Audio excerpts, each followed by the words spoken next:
في الفيديو ده هنتعلم ازاي نقدر نعمل سؤال باستخدام what plus verb to be. لما تكون بتسأل عن حاجة واحدة لازم تستخدم is وهي من تصريفات verb to be، وهيبقى السؤال what is it؟ what is it؟ لازم أعرف إن what is it يعني هو إيه ده؟ يعني مثلا لو حبيت أشاور وأسأل على الماركر فهقول what is it؟ what is it؟ الإجابة هتكون it is a marker. it is a marker. تيجوا نعمل لها contraction زي ما اتعلمنا، هتبقى it's. وعلشان الماركر singular يعني مفرد حاجة واحدة بس، استخدمنا قبليها أداة a. فهنا أقول مثلا what is it؟ it's a phone. لكن خلي بالك معايا من حاجة، لو جيت أنا دلوقتي غيرت كلمة phone وقلت كلمة egg، فهنا هقول a no we will say an.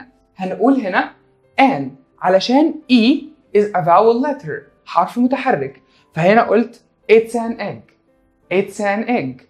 الأمثلة دي في حالة السؤال عن شيء واحد بس أو مفرد. طيب لو أنا جيت أسأل دلوقتي عن حاجة جمع وعايز أستخدم verb to be plus what، فهنا هقول what are they؟ تعال نكررها تاني بشكل أسرع. what are they؟ فلما جيت دلوقتي عايز أجاوب هقول they are markers. تعالى برضو نعمل لها contraction ونشوف نطقناها ازاي. علشان هنا ما عندي they و are فقلت their. وعلشان markers كلمة جمع ما استخدمناش معاها a أو an، فهنا الاسم الجمع مستحيل يكون فيه a or an، بقول الاسم الجمع على طول.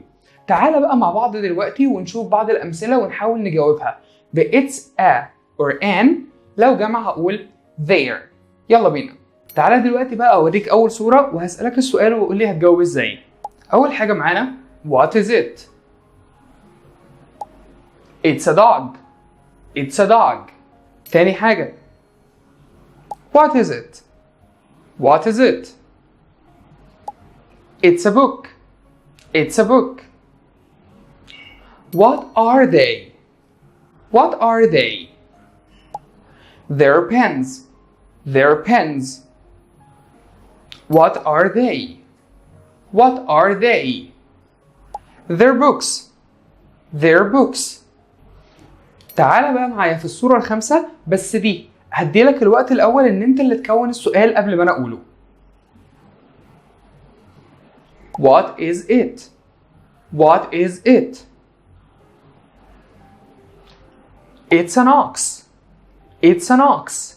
وخلي بالك هنا إن أول حرف في كلمة ox O حرف متحرك، فعلشان كده قلنا قبليه an، فهنا هقول it's an ox.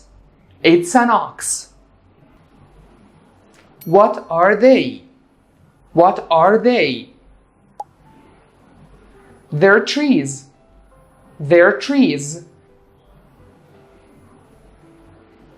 what is it؟ it's an elephant. آخر صورة معانا what are they؟ they're computers. تعالى بقى أقول لك دلوقتي حاجة مهمة جدا. اللي بيتكلموا انجلش دايما متعودين يتكلموا بسرعة، عشان كده وانت بتتكلم لازم تتدرب على السرعة بتاعتهم في الكلام. تعالى دلوقتي نقول أسئلة تاني ونشوف الإجابات ازاي ننطقهم هما الاتنين بسرعة. نبدأ مثلا what is it؟ لازم أعرف إن الأمريكانز وأنا بحاول أتكلم لو لقيت دايما حرف التي جاي بين حرفين متحركين بنطقه كأنه دي صغيرة، فبقول هنا what is. وهنا برضو هقولهم مع بعض what is it. تاني حاجة لو قلت it is قلنا الكونتراكشن بننطق it's وكمان بنعمل كونتراكشن مع اللي جاي بعديها، فبقول it's a marker. it's an egg. تاني سؤال معانا وهو لو بسأل عن حاجة جمع، فبقول what are they. نفس الموضوع، حرف التي جاي بين حرفين vowel، فهنطقهم كأنهم دي صغيرة، فبقول water water. ولو لقيت دايما التي اتش مع بعض لازم اخرج لساني، فبقول they what are they. دايما انطق ورايا وحاول تنطق زي ما انا بقول دلوقتي. what are they